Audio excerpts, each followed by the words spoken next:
Good evening, everybody. This is a second show of our South Florida Tribune YouTube channel doubleheader. In case you missed the first show, we had 108 Stitches Baseball Talk. Great broadcast there. George and I carried over from one to the other. We talked about the Las Vegas A's as well as expansion. Tonight, we're going to simplify things here on Fire Up Michigan. The theme of the show, obviously, is about suspensions. We hope that everybody can stay here for the entire show.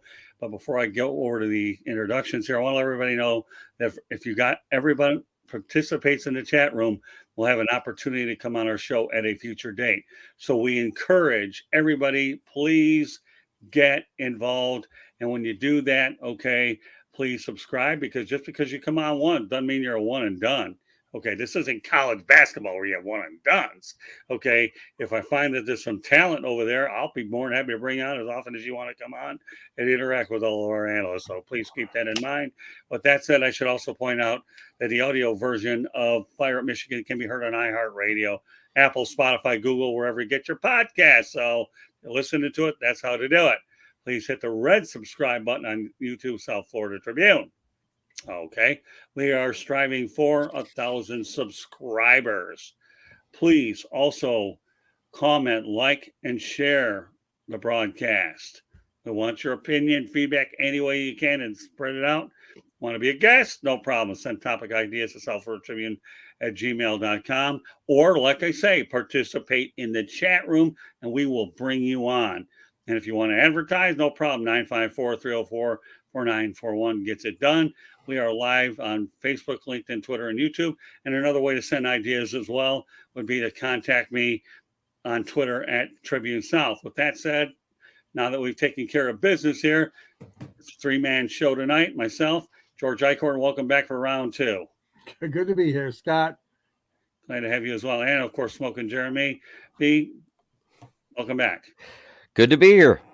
All right. As I mentioned at the top of the broadcast, we're talking about suspensions. So we're only going to talk about a couple of them. The last Lions player to be suspended was on January 7th, 1963 by the NFL was Alex Karras in 1963, as I just mentioned moments ago. There were some concerns about his ownership share in Detroit's Lindell AC bar owned by Jimmy Butza Karras, which became a source of controversy when league officials urged him to sell his financial interest in the place because of reports of gambling and organized crime influence. Well, he obviously didn't do it. So after first threatening to retire, then give up bar ownership. But Karras would later admit that he placed bets on NFL games and was suspended by the league, along with Green Bay Packers running back Paul Hornung for one season, that being the 1963 season. During his exile, Karras returned to pro wrestling, took on Dick the Bruiser. Boy, we remember that name, don't we, George? Yeah. Okay. And on March 16th, 1964, NFL Commissioner Pete Rozelle reinstated him. And Hornung, Karras, here's a funny story for everybody out there. Karras in 1964 once refused when the official asked him to call the pregame coin toss. He says, "I'm sorry, sir." Eichhorn's favorite word, sir. "I'm not permitted to gamble." So, you know what, George? Alex was quite a character. Alex was, and they're bringing up a lot of good stuff and bad stuff about Alex over the years. But he literally was blackballed by Pete Rozelle and the NFL owners for a long, long time. I found it amusing that Jimmy and Johnny Butza Karras, who gave their flesh and blood to making sure that Lindell AC was a good place for sports fans to go to, that was the center hub of gambling at the time, supposedly, according to the NFL investigation. But right. Alex waited a long time. He finally got his redemption just a year or two ago when they put him in the Pro Football Hall of Fame. He was in that makeup class where they had a lot of people that have been overlooked through the years. But, he always had his own opinion. I mean, there's no question about that. But it was sad to hear the news about the gambling situation, but Alex was one that put it behind him. Okay, they gave him the Monday Night Football. He was one of the color commentators for the NFL on ABC for a while. So I mean, he made amends. He was an actor, and married Susan, and he had a great career in the entertainment business as well. But yeah, that brought up a lot of memories, guys, with Alex Karras and the link back to the situation which we just heard about recently. All right, before I turn it over to Jeremy, well, chat room's active again. Will Vogel definitely wants his airtime back, so he's working hard since he disappeared for a little while to come back, and we'll bring Will on as soon as the opportunity presents itself. We appreciate you big time. Well, glad to see you again. Also, Felicity Jean, thanks again for coming on. We appreciate your coming on. And well, and anybody else out there, there's airtime to be had. Just come on out there, subscribe, and interact with us. That's all there is to it. Okay, well, you know what? I think Will Vogel's stealing your thunder, Jeremy. But you know what? I got to put the comment up there, and I'll let you just respond to it. So go ahead. Alex Karras was also on Webster, you guys probably know. As a matter of fact, that's my first memory of Alex Karras, is playing the father on Webster to the adopted son, Emmanuel Lewis. Yeah. There you go. Yeah, Webster. Well, we'll figure it out when to bring on. In the meantime, just keep your active participation. I don't plan next week or the week after until later in the week. Our top priority is making sure we have going on. But we appreciate your energy, Will, big time. So with that said, okay, we'll talk about Alex Karras. You know, I want to give you guys a pretty interesting story on this guy. Number one, I'm at McIntyre Elementary School, and I'm in third grade, I believe, second or third grade, one of those. Who knows after this many years? I believe it was third grade. I had some football cards in my desk, and the teacher, her name, I'll never forget the name. Her name was Mrs. Galicki. She took away my football cards and came back to me at the end of the year. But here's the problem. I got them back, but you know what card that Mrs. Galicki kept? Alex Karras. You know it. So, I know Mrs. Galicki, who knows where you're at? Not really worried about, but you took away my Alex Karras card. Shame, shame, shame, as Gomer Pyle would say, even when I was young enough. Shame, shame, shame. There you go. We got Gomer Pyle reference tonight, and Jeremy does it. Yeah. He's drinking that dew to make sure that shame, shame, shame. Now, she took away my football cards. Get this, okay? And she gave them all back to me, but Alex Karras. I guess a third grade teacher was smart enough to know he was a pretty good lion, and so be it. But at least you say the third grade, though. At least I'm able to get the story out, Jeremy. Thank you very much. Okay, now you can pick up your thoughts. It's crazier that you say the third grade, because the third grade was when I met Bob Greasy when he was doing that, promoting the physical fitness for children. Oh, I never met Bob Greasy. That was back in 78, I believe it was. Yeah, I was in junior high then. Let's not get into the age card here. Let's stay on point about Alex Karras. I get depressed when I start thinking that far back. Never met Bob Greasy. Met a lot of people with Dolphins. I never had a chance to meet him. Maybe down the road we'll see. All right, so let's talk about Alex Karras. Okay, yeah. And some thoughts. I mean, I gave my main one. That one, I remember watching Blazing Saddles when he punched that mule in the head and knocked it out cold. Mongo. Blazing Saddles and Webster. My goodness. He was very opinionated, no question about it. And he was also featured, guys, in the movie called Paper Lion. George Plimpton wrote a book about Lions training camp at Cranbrook, where they used to train in Bloomfield Hills. And I know a lot of his stories centered around Alex Karras. He's just a funny guy. He's an all-around nice, goofy kind of guy, but man, he played some mean defense, that front four. Oh, yeah. No, it sounds like to me he was a pretty good actor as well, wasn't he? Yeah. Yeah, he sure was. I got to hand it to the Detroit Lions. Okay. They do produce good analysts on TV, okay, when they're done playing. Gary Danielson's done good for himself. Even Andre Ware got one. And we can, I mean, you know, they're getting analyst jobs. That's all I'm going to say. But Gary Danielson can't play football, but they can be good analysts. Yeah, they can talk. Don't forget, look at the career Dan Orlowski has made. Oh, yeah. Oh, my gosh. Backup quarterback. Did you see his tweet after Jimmy Garoppolo went out the back of the end zone to give Seattle the win? No. Freedom! He will forever be known as Safety Boy to me. That's funny. Well, isn't that funny how I could bring up a comment about this and then you guys are bringing this out? That's what makes the show so fun. We'll have an opportunity to One freely. more for you, Scott. Ron Kramer, former Detroit Lion and U of M great. Ron Kramer, he also went on to be an analyst on college football. Mm-hmm. Yep. Yeah, I vaguely remember him, but we'll stick with the three that we have here because obviously. So when we talk about Alex Karras in general, though, let's just talk about the significance of what he did. Okay, we know as that we talked about the background. I already mentioned Paul Hornung, right? And if you're going to find a job, you might as well go after Dick the Bruiser. He's an icon. And Pete Rozelle, everybody will talk about what a tough commissioner he was. If anybody can talk about how tough he was, Jim McMahon ended up wearing a headband with Roselle's name on it. So, I remember that.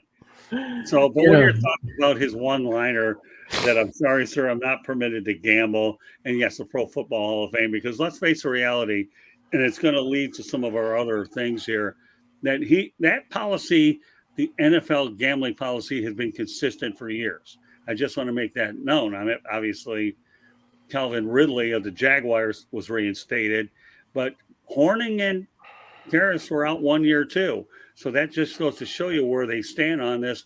And they've been consistent back in the 60s all the way until where we're at now. George, what are your thoughts about the NFL's gambling policy? Well, yeah, and I think you have to have a level of consistency. You can't be wishy-washy on something like this. Baseball was the same way with Pete Rose and gambling on games. And I think the teams have to, but the league has to. But the problem here is that the leagues have embraced the gambling sponsorships. They've embraced fans using games to gamble and also attracting business and ad revenue from gambling institutions. So things are a little bit different now than they were back then because all of that stuff, except for the city of Las Vegas, was always illegal. And Atlantic City, as we know, were the first two cities in America to have legalized gambling, not sports gambling in Atlantic City. That came to Vegas first. But I think that the league has always tried to maintain this sense of control, and you have to. I mean, you don't want guys betting on their own teams or even other games in the league. And so, I mean, Rozelle was pretty tough about that, and he had to be. Tagliabue as well. And, obviously, we all know there's gambling. There's so much gambling on the Super Bowl itself. I mean, the squares and the predictions and the over. You can bet on the coin flip. Jeez. Yeah, to bet on the coin flip. Yeah. Bet on the over and under on national anthem, how long it's going to last. I mean, I understand that, but the league tries to turn its head the other way and says, and have consistency. And I guess that's what they're trying to say here with what happened with Detroit. Well, I mean, Will, obviously, we mentioned Calvin Ridley, but he was suspended last year. And now he's being reinstated by the Jaguars. Well, so that's where he's at. And I think he's going to be a huge asset for the Jaguars, but we're not going to get into details on that. So, but again, the consistency for the league is exactly what it really is. I mean, 1 year is 1 year betting on NFL games. Now I'm going to transition over. We talk about Jimmy Butzer-Karras. Yeah, listen, we work with him at WXYZ, George, and I love Jimmy. I love the Lindell AC. I mean, I worked out of that place too. So, but no, Will, you're not off topic. We're on topic because we're going to be talking about some Lions that have been suspended for a year anyway, so it doesn't matter. So all you're doing is just thinking ahead. I have no issue with that at all. So, but Calvin Ridley out 1 year back, learned his lesson. So, which allows us to indeed transition over to that next topic. The NFL suspends 4 Lions players for gambling. Let's break down the logistics. Wide receiver Jameson Williams and teammate Stanley Berryhill hit 6 games. Jeremy, in a moment, you'll break down why. Okay. Wide receiver Quintus Cephas and defensive back CJ Moore are out indefinitely. Jameson and Berryhill did not actually bet on football, but broke a technical rule regarding the actual location, right, in which the online bet was placed. And also the Lions proceeded to release Cephas and Moore, New Culture, Brad Holmes, and Dan Campbell. They aren't putting up with anything. So All right, Jimmy, give me your thoughts about this whole thing in general. Well, the investigation got more in depth after they found out that staffers were betting in Allen Park. Uh, these are personnel directors, player assistants. They were lower level staffers. 8 of them have been dismissed in this process.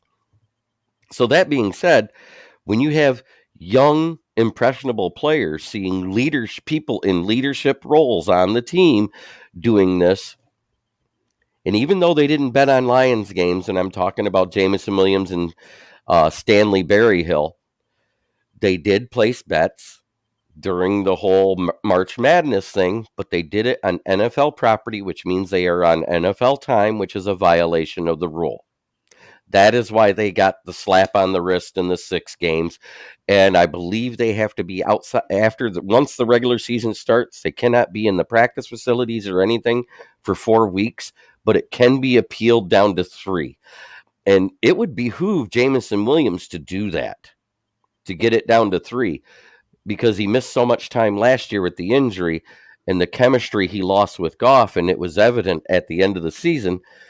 If he's able to come back after 3 weeks and build that chemistry, at least in the practice time, it will help them when he comes back to play in week 6 or week 7, I should say.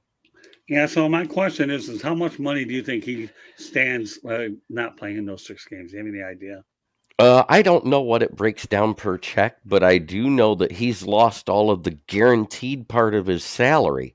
He gets to keep his signing bonus because that's paid up front and spread out over the 4 years to the 5th year if they pick up the option. But his guaranteed part of the salary, now he's only going to be making like that $1.5 million a year right now. Thus, that's a big hit when you're talking about $6 million a year on a rookie wage scale. Good point. All right, George, what do you want to add to this? Well, I appreciate the in-depth analysis as always, Jeremy.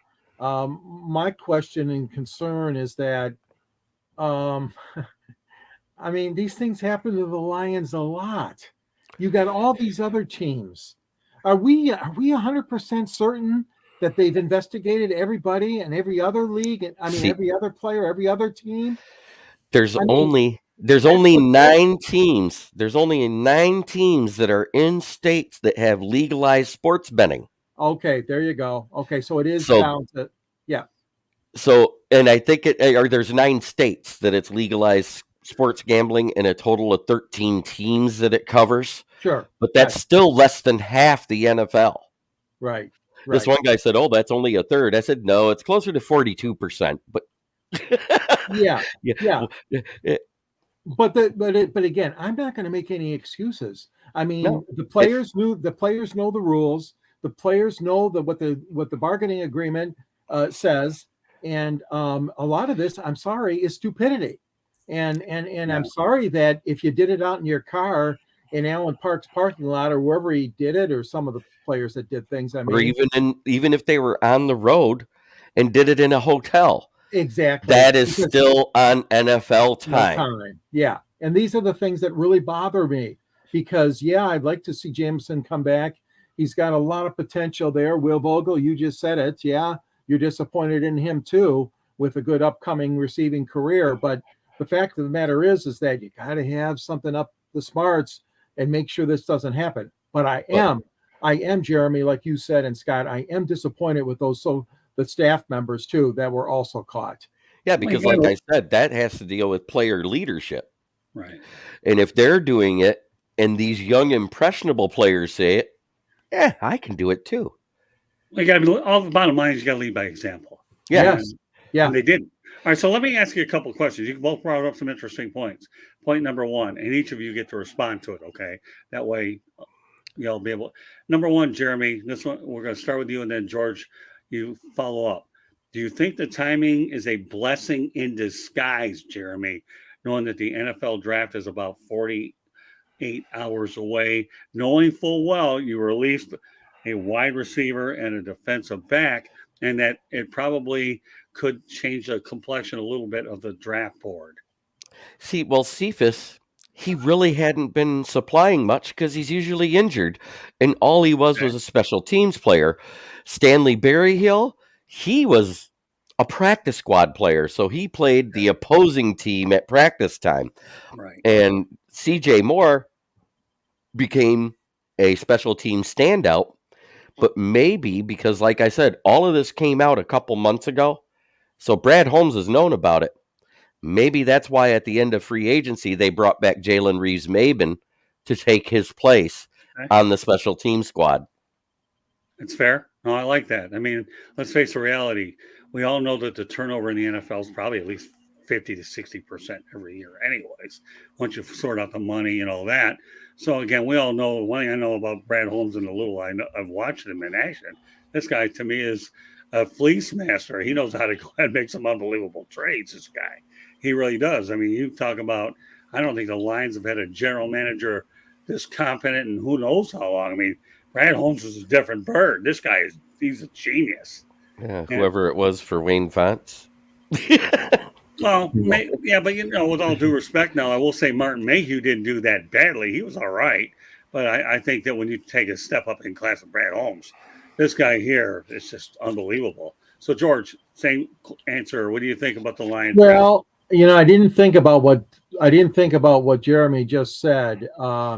And if the Lions were tipped off about this, then obviously, like you said, they did have a pretty good free agency signing period, as we know, and filling in some of the needs, especially in the secondary. But yeah, I would think sure it helps to at least know this before the draft starts, Scott and Jeremy. I mean, I can see where that could be, especially with some of the other picks in later rounds. I mean, like you said, some of these guys really weren't fitting into the plans as far as being significant. CJ Moore, yes, and of course Jameson Williams, but no, I think that the fact that they did know about it ahead of time is somewhat of an advantage as far as shaping your roster.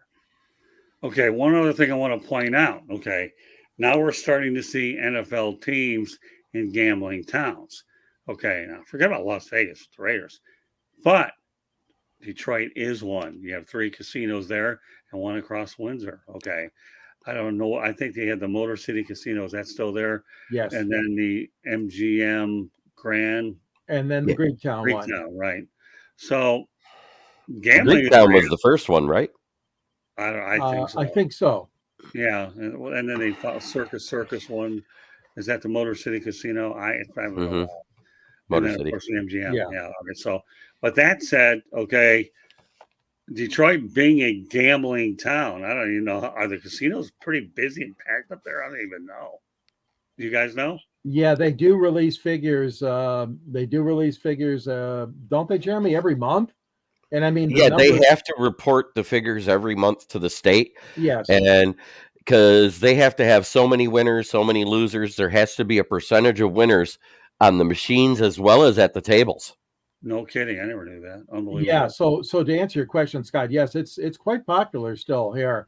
Of course, with COVID and with a little bit of a downturn on the economy, that affected them a little bit. They went down a little bit, but I know. And then guess what? The Lions are host to other teams. So you got all these other players, and the Tigers are host to other teams too. But I'm saying the temptation is got to be so great for some of these out of town teams coming in. Greektown's like what, a half mile away from those stadiums? Yeah. So I mean, not just the NFL, but the other sports as well. And it used to be so inviting for the fans at Greektown that you used to be able to park there, and they would shuttle you if you had tickets to the games. They had to shut that down because too many people were taking advantage of it and not even going in the casino. Okay. Yes. Well, all right. So the main thing I know, again, I haven't been around those casinos in ages, being in Southern Florida like I am now. But let's face it, gambling's a reality, whether we like it or not. You have tribal casinos all over the country. And then you also have Vegas and who knows what's next. I mean, Atlantic City isn't that far from the Meadowlands. I know it's probably a matter of an hour or two. I mean, nothing in New Jersey's far away anyway, so it doesn't matter. Yeah. But let's face reality. Gambling's a realization. We even have our own gambling show with John Ryan that we have on Monday nights, and during football season, it's gonna be on all the time. So it's here to stay. So whatever the temptations are, whether teams are not, what was the unthinkable is thinkable, and yet it's hard to believe, okay, that once upon a time, back in the early days in 60s, you had Paul Hornung and Alex Karras started it. And now as we move the clock forward, you have 4 Lions that are parts. We're not picking on the Lions. Don't think that there aren't other players that got busted doing the same thing. It just so happens in our area here that you got 4 guys caught. And it just happens that the timing being what it is before the draft, you kind of wonder. And then Fire Up Michigan is the name of our show, and we're firing it up tonight, guys. But yeah, it is interesting on the timing. I found that very interesting as well. And you know, I don't know. What do you guys think? Should Brad have had a press conference and talked about this and fielded questions? Or do you think? I'm just curious what you guys think. Was it right the way he's handled it, kind of in the background? I think it's actually proper to handle it in the background and getting rid of the staffers the way he did, because that makes way more sense than bringing it all up, because the media is going to do it for him. right. Yeah, And then if there's so- any questions that the media has, he can address that later. And it's way easier to ask for forgiveness than to ask for permission. Yeah, you know what? I don't have a problem with anything Brad Holmes is doing, George. I really don't. If it Yeah. means handling the matter in a low-key way, I'm okay with it. So Yeah, I mean, he's been the point person. There's been nothing from Mrs. Sheila and nothing from Coach yet. It's just all been handled by Brad, but that's okay. I mean, he should. He's the main the GM. GM and vice president of operations. President Wood Right. hasn't spoken either. Right. He's the vice president of operations now. Isn't Oh, that that's what good. his other title? General manager and vice president of Yeah. player personnel? I think well, I something mean, like we that. can talk about the Lions' lack of success throughout a long period of time. However, the one thing I will give them credit for, which few people realize, is they are patient, maybe probably sometimes to a fault, but they don't get in the way of their football people. They really don't. And, you know, I have no problem with it. It's just maybe now they finally got it right with the coach and the general manager, vice president of operations. But Well, I think things have changed a little bit since Bill Ford Sr. died, though. I mean, Martha was not going to be content with losing people around her, and she put the onus on, as we know, Mayhew and gosh, who was the Caldwell. president? Caldwell, but the president of the team was that young man, Tom Luan. Tom Luan and Okay. Martin Mayhew. Yep. Yep. And then, of course, the hiring of our Quinn Trasha. yeah. And then, of course, Sheila wasn't Yeah. going to stand for losing either. So I've seen a recent trend. I have to applaud both ladies who took over after Bill Ford died, because Yeah. they really, I think, have a much shorter leash than the old man did. Right. And one thing I appreciate what Martha tried to do, even though it didn't work out, she did go to the NFL competition board, which pointed her in the direction of Bob Quinn. You know, hey, he's the up and coming guy. He's the next best GM out there. I do recall that, yes. Because she didn't have a clue on what to do for the next GM. well, So then she she went- brought in Eddie Accorsi to help out as well, if I remember right. Mm-hmm. The guy from the Giants helped her out. Yeah, that's what I'm talking about. Yeah, right. He was right. part of the competition board. It was Right. him and like 3 other guys that helped her come to Advisories, that. yeah. That helped her come to that decision. That being said, was it the right decision? We know now, absolutely not. I mean, the only thing that Bob Quinn was good at is drafting offensive linemen. True. Okay, well, that's fair I enough. mean, other than that, what was good? What is left? But getting on back this to team. Scott's original point, Scott, I think that the senior was more loyal. Remember a guy named Russ Thomas Oh, and a guy I'd named rather not. Chuck Schmidt? No Matt offense. Millen. well, Chuck Schmidt wasn't. Let me say that. And Scott, remember the guy that they let go? You and I were so upset. Jerry Venezia. Jerry Venezia, I hated that dismissal. Yeah, I did. Chuck Schmidt wasn't as bad as most people would think. I mean, Russ Thomas was awful. Let's forget. yeah. Chuck Schmidt was all right, But Jerry Vanisi to me was the guy that you should never let him go. They We'll leave they that let alone. him slip away. They let Don Shula slip away, and I put Nah, Wilson- you can't talk about Shula. I mean, for okay, gosh. Chuck Knox. Okay, I won't bring up all the old Well, names. Knox you probably could. Yeah. Shula, forget it. He was only there like a year or so. Yeah. He was a blip on the radar. And Dick who's our Duran. buddy? Who was our buddy from New Orleans with the black or Atlanta? Glanville. Jerry Glanville. Yeah, Jerry Glanville. Yeah. Yeah, No, but we won't get into how they. No, I'm getting off topic. I apologize. No, it's not a matter of that. I mean, I get it. They've made a lot of mistakes, but there's no question that Sheila Hamp has tightened up the reins and she wants it. But to her credit, she gave Campbell a 6-year deal, and she paired him with Brad Holmes, and now they have a good working relationship. That's the bottom line. So that's a great segue to what Jeremy wants to talk about, Jalen Carter. So, I'm going to let you, since you're doing a lot of research on this, Jeremy, take over this segment, okay? So give us an idea what the Lions are looking at with their top 2 picks. I don't care about second round or any of this stuff. Right. But, well, we have 6 and 18. right. 18, we don't know what's going to be there because there are, 16 other teams picking other than the Lions ahead of them, correct? Correct. So I don't care who's there at 6, but if Jalen Carter somehow falls at 6, who is considered a generational defensive tackle talent, and that is the biggest hole we have, is the lack of somebody to be an every down D tackle on this team. You can't pass that up because the defensive interior opens up your edge. We have competent edges on both sides with the Aquara brothers, James Houston, Josh Pascal, Aiden Hutchinson, John Comiskey. I mean, those guys can rotate in and out, but that Jalen Carter, you could put him beside Lee McNeil, and then when one of them gets tired, you got Bugs or Comiskey moving inside. You've got a much more cohesive unit that can play every down.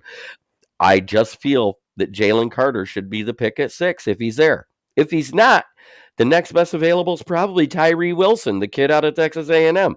But odds are, I heard that Texans are thinking about taking Tyree Wilson because of C.J. Stroud having the competency test. I heard that too. I did hear that. You don't take a quarterback for the sake of taking a quarterback. And I can also say this. You don't have to. Nobody says you have to draft a quarterback in the first round. How many guys have gone into the second, third round and done well? I'm not going to get into that because we know we would be driving the time. There's been one in the second round that's done phenomenal, and that was Drew Brees. Yeah, no, that's true. And now Jalen Hurts.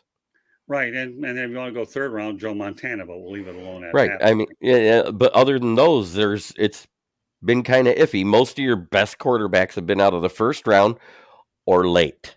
But you know what, Jeremy? You talk about, again, here we go again with Carter and, those kind of issues, which you don't want to have if he's got any bad habits or bad issues. Yeah, but George, I'm sorry to interrupt you, but Warren Sapp didn't come out a choir boy, and how did that work out for the Buccaneers? Okay, the kid's much older, and of course, he's got Dan Campbell and the rest of those veteran coaches around him, so Warren Sapp was not a choir boy, George. Sorry to interrupt you. Okay. Well, here's another one the Lions took. How about Charles Rogers? Look what happened to him. Yeah, but that's a wide receiver. I'm talking about a defense. We're talking about a diva. I mean, listen, George, if anybody thinks that they've got this draft thing down to a science, I'm sure the Lions might hire you from what you're doing, but none of us do. So it's a crapshoot. Everybody knows the draft is a crapshoot anyhow. Hey, listen, you know what? We can talk about Draft Plus all day if we want. We can get into a bunch of them. We can fill as much time as we did the original second Sports Exchange and go 6 hours on a Saturday night if you want to do that. You could talk about the whole Millen era outside of Calvin Johnson. Right, but the only difference is on this 6-hour Sports Exchange, we got Jeremy, so he's good for at least 2 or 3 hours of that show. So we don't have to worry about this guy going. All we have to do is buy stock and Diet Mountain Dew, put him on the 6-hour show, and you and I can sit back and we'll have a threesome for the ages. Never mind. I don't want to get off track. But no, all I'm saying is Warren Sapp, George, was not a choir boy, but he was a heck of a player. Oh, yeah. Yeah. There are some who are. There was quite a rivalry there between Notre Dame and Miami at that time too. Weren't they called the Catholics and Convicts? Yeah. Well, I know. ESPN did a series on that. Yeah. Yeah. All right, but the main point here is if I'm going to draft an impact defensive player in the top 5-6 picks, then how did Myles Garrett turn out with the Cleveland Browns? He said, if you don't draft us, I'm going to make you regret it. Well, the Browns said, we better draft him, and they haven't regretted it because Myles Garrett has been a Brown through and through between. He's been a heck of a pickup for Cleveland. And I know Houston has made some sound defensive picks early in the draft. So I'm not talking about the Houston Texans draft, but the point is you're right, Jeremy. I read the same thing, that CJ Stroud is being exposed, but then this is a lot of pre-draft hype anyhow, and there's a lot of quarterback needs, and that's why I don't get into these mock drafts, because they're a guessing game. Are they good to promote content? Maybe a little bit. But yeah, I think I'm with you all the way, JB. Jalen Carter, I think, would be a logical choice. And of course, when you have Aiden Hutchinson, I still think the Lions could get a quarterback at some point. Max Duggan or Hendon Hooker would be, in my mind, two logical possibilities if they come a little later. If Jeremy, you have anything that differs from that, I'll keep quiet. Go ahead. But at 18, if you go defensive tackle, I wouldn't mind him going edge and doubling down to probably get another situational guy, because at 18, he will probably start, but we have starters on our team. Right. So we could actually groom him to be the starter going forward and see how the older guys do still. See if they still got some mustard in their tank. I agree. Like Romeo or Julian. Right. Then we got Josh Pascal and we got James Houston. Or you go corner and you could end up doing like I said, you take Cam Smith at 18, then you got the dual overhead Cam secondary. It's true. Well, no, again, and again, what we're going to do on next week's edition of Fire Up Michigan, okay, and we will do that as well as our regular gambling show. We're probably going to have two in one night again, just so you guys know, because I want to make sure that we're on top of the Lions draft to see what they're going to do and see what they have to add there. So, this is just beginning here. Last night, just wanted to let everybody know that we had a heck of a time with our guest, Corey. He was a great kid, wasn't he, George? Yeah, he was. Yeah, Corey is. What position does he play? Because quarterback. He's way down on the list though. But what school was he out of? Well, he started at Ohio State, then worked in a couple of Division II. He left Ohio State. Yeah. Yeah. No, it's done. But But I don't want to get off too topic. No, that's okay. I just was curious. He's a quarterback. This kid slated to be a potential 6th round pick, but. I hope he becomes an undrafted free agent and pick his spot, but I think he'd be happy drafted either way. But he's a great kid I was building up, Jeremy, you've been proud of me. I was building up the Detroit program with this kid last night. Nice. And I told him, developmental quarterbacks, I'm tired of hearing that term, but he would be under that category. Yeah. Yeah. Right. Corey Curtis is what his name is. What a great kid he is, too. A young quarterback. This kid here played 5 years, and he had another year eligibility, but he thought his stock was high. So watch out for that name. The only reason why I'm bringing him up on this show is you never know. The Lions could find themselves a developmental quarterback at some particular point anywhere in this whole thing. And that's when you find out where your hidden gems are, not 1, 2, and 3, but 5, but especially 6 and 7. So Corey Curtis name to watch out for. But any other thought? So I'm kind of with you, JB. I think the Lions could go defense in the first round with both their picks. But if you're looking for a developmental quarterback, the two I would suggest would be Max Duggan or Hendon Hooker. The kid and everybody. Well, it's looking like Hendon Hooker is becoming a favorite to go at 19 to the Bucs. Yeah, I heard he's first round potential. Mm-hmm. Yeah, I could see that too. So any thoughts, Jeremy, about Alex Karras or these suspensions? Why don't you give me some closing thoughts on what we've talked about tonight? For shame on Cephus and CJ Moore. I know they didn't have guaranteed contracts. They were trying to supplement their income, but they shouldn't have been betting on NFL games. That is why you got the suspension you have, and that is why you are no longer Lions. For shame. Shame, shame, shame. Right. Okay. Your Gomer Pyle imitation, Jeremy's getting a lot better. I give you that. There you go. Pull out that Diet Mountain Dew. I can't have any. I was taken off of it at 6 o'clock tonight by my significant other. So nothing diet about this one. Oh, no, I have no problem with Detroit, just so you know. George, any thoughts about what we talked about tonight? Well, no, I just, I don't like what happened. I think it's a black mark on Detroit, but these kids got to learn. Sometimes it's a bitter pill to swallow. They got to learn the hard way. But yeah, and your agent should have talked to you about stuff like this. And there is no excuse. And like you said, Jeremy, I mean, these kids are ruining their future, ruining their salary, their income. I mean, that's sad. Well, CJ Moore missed significant time due to injury last season, as did Quintez Cephas. Quintez Cephas has yet to play a full season for Detroit, and he was probably on his way out in the last year of his contract anyways. No. And my only other thing I want to say as a parting shot is rumors are the Lions have been receiving calls about trading DeAndre Swift. Yeah, I heard about that. You think so? All right. So, what are your thoughts about that, JV? If we get anything more than a fourth rounder and a bag of chips, I'll be happy. Really? Well, I'm not going. I'm not saying he's not talented, but he can't stay on the field. So if we get the fourth rounder to round it out, so we got picks through the sixth round, I'll be happy. Listen, Jeremy, the hat's not coming off tonight because of that. Okay, I can tell you right now, it's not coming off because of that. But I like to incorporate new information. And here's another thing: if the Lions look for some talent this summer, if the Michigan Panthers continue to play well, they won't have to go very far to find it. It's already at Ford Field. Yeah, that's it either. You don't even have to invest into any. I don't know what it costs on gas per mile, but you won't have to worry about paying that stuff. Just another pair of sneakers from one end of the state into the other. All right. So, meanwhile, this concludes this edition of Fire Up Michigan. My name is Scott Morganroth, appropriately named the Motor City Madmouth. Please be joined by my regular Smoking Jeremy B and George Eichhorn, who follows me. We follow each other all over the place for decades. So what's the difference anyway? So Jeremy, yeah, go ahead. Give me the old look here. What am I forgetting? Am I forgetting anything? Just remember, viewers, try every day to be a better person than you were the day before, because that's the only way to make the world a better place. It starts within here. Good. And now that you've given yourself that promo, which is okay, I think it's a positive. I have no problem with it. Why don't you let everybody know what you're really doing and how they can go hold you and how to watch you. All right. Well, you can find me right here on the South Florida Tribune channel any night Scott needs me. It's usually at least 2, if not 4 times a week. That being said, you can also find me on the SouthFloridaTribune.com under the Motor City Tribune heading with a list of authors such as George and Scott himself.